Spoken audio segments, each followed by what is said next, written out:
Друзья, всем привет! Начался 2025 год, и Министерство национального единства активизировалось. И как раз в этом видео я расскажу о том, как министр этого министерства пытается заманить своих граждан Украины из Германии, из стран Европейского Союза обратно в Украину, чтобы они добровольно отказались от временной защиты в странах ЕС и вернулись в Украину восстанавливать экономику. Итак, как я уже сказал, похоже, новый министр национального единства, его зовут Алексей Чернышов, начал свой 2025 год рабочий с активных действий. Мужчины, которые вернутся из-за границы и будут работать в критической отрасли, будут иметь бронирование, сказал он. Значит, это он обращается к украинским мужчинам, я так понимаю, мобилизационного возраста, которые находятся в Германии, ну и в других странах Европейского Союза. Вот что об этом пишут украинские средства массовой информации.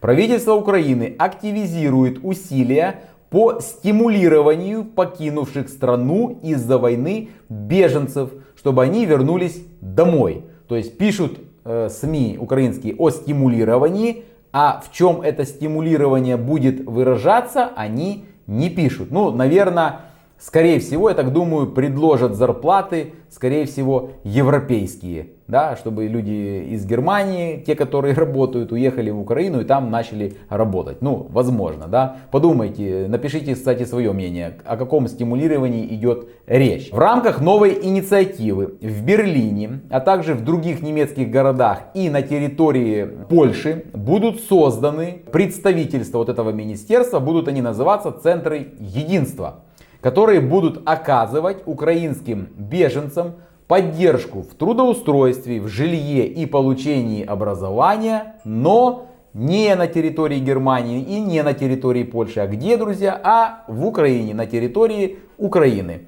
То есть в Украине сейчас наблюдается очень острая потребность в рабочей силе. И на фоне того, что сокращается население огромными темпами.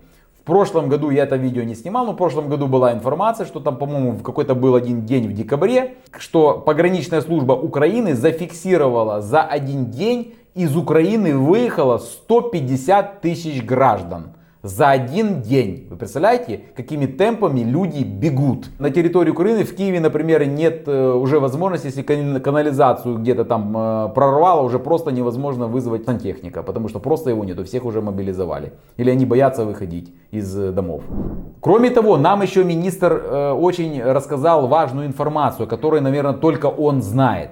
Значит, значительное количество, оказывается, украинцев очень всерьез рассматривают возможность возвращения. Я тут недавно рассказывал вам и показывал статистические данные, показывал, что немецкие исследователи специально провели в Берлине исследования. В этих исследованиях они опрашивали, там очень много опросили граждан Украины, украинских беженцев, которые находятся на территории Германии. Да, и они задавали вопрос, а хотите ли вы возвращаться в Украину, вернетесь ли вы после окончания войны, да, когда уже будет мир. Да, и вот результат этого исследования показали, да, украинцы сказали, что более 65% украинских беженцев категорически отказались не возвращаться в Украину после окончания войны. Не просто после окончания временной защиты, а вообще после окончания войны сказали, мы не хотим ничего, чтобы нас связывало с этой страной. Более 65% украинских беженцев, которые находятся, правда, в Германии. По другим странам не знаю. Показывал немецкую статистику. Ну, наверное, министр больше знает. Ну, тут он тоже его нельзя никак критиковать, потому что он сказал значительное количество. Ну, значительно у каждого разная, да, цифра. В общем, что еще предлагает министр украинским беженцам? Киев, в частности, заинтересован в привлечении рабочей силы в ключевые отрасли, такие как оборонная промышленность, энергетика и восстановление инфраструктуры. Чернышов отметил, что репатрианты, которые будут работать в этих секторах, будут освобождены от военной службы. То есть вы поняли, если украинский мужчина, который находится на временной защите в Германии, вот решил вернуться в Украину, то есть если он вернется и устроится, например, в какую-то вот такую критическую инфраструктуру, то его, как сказал министр, у него есть гарантия, что его в ВСУ не призовут. Тут возможен такой вариант, друзья, что человек приезжает на границу, если он, например, живет где-то в Запорожье, то он даже до Запорожья не доедет. Понимаете, в чем проблема? Его сразу работники ТЦК, которые проводят демократическим путем мобилизацию в Украине, они его сразу попросят проехать к ним, скажем так, в помещение, и, скорее всего, он даже домой не доедет, понимаете? Для того, чтобы он приехал и заключил даже контракт, рабочий контракт с какой-то организацией, которая входит в критическую структуру, ему надо домой вначале доехать. Если он в Запорожье живет, например, или там в Киеве, как он доедет домой? То есть это целое испытание, целый квест. Вот такая ситуация. Ну, конечно же, нам об этом никто из министерства, и в том числе и министр, не говорит и не сообщает. Кроме этого, он может приехать, этот беженец украинский, поработать недельку, а потом его через неделю уволят, да, там, и все, и, соответственно, бронь снята. И сразу за ним приедут ТЦКшники и его повезут к себе в ТЦК оформлять. В общем, вы поняли, министру что-то нужно говорить, что он там делает и так далее, потому что начался год, ну, я так думаю. Кроме этого, большая проблема сейчас с паспортами.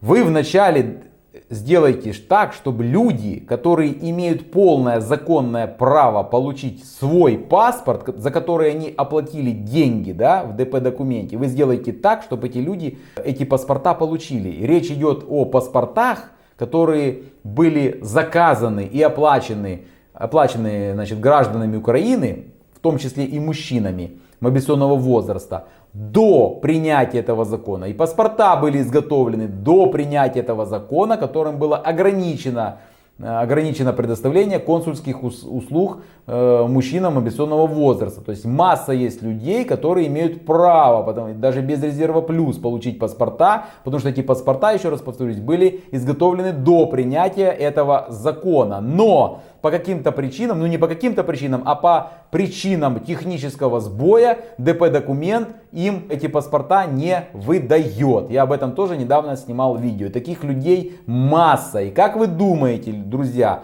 будут эти люди верить словам министра по какие-то гарантии о том, что они видят, какой беспредел творится, как ДП-документ нарушают законы. Причем же все прекрасно понимают, дураков нет, что это идет команда сверху, работника ДП-документ, чтобы они не выдавали паспорта. Друзья, а тем, кто не хочет возвращаться в цветущую демократию после окончания войны, после окончания временной защиты, вы должны позаботиться, чтобы у вас были документы все в порядке. Я уже об этом не раз снимал видео.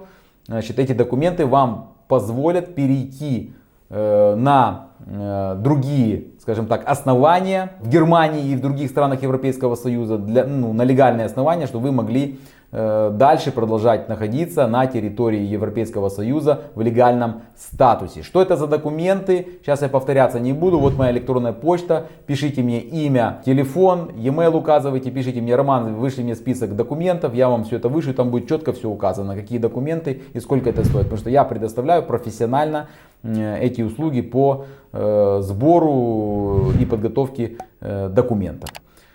Друзья, что думаете вы по этой теме? Пожалуйста, напишите свое мнение в комментариях.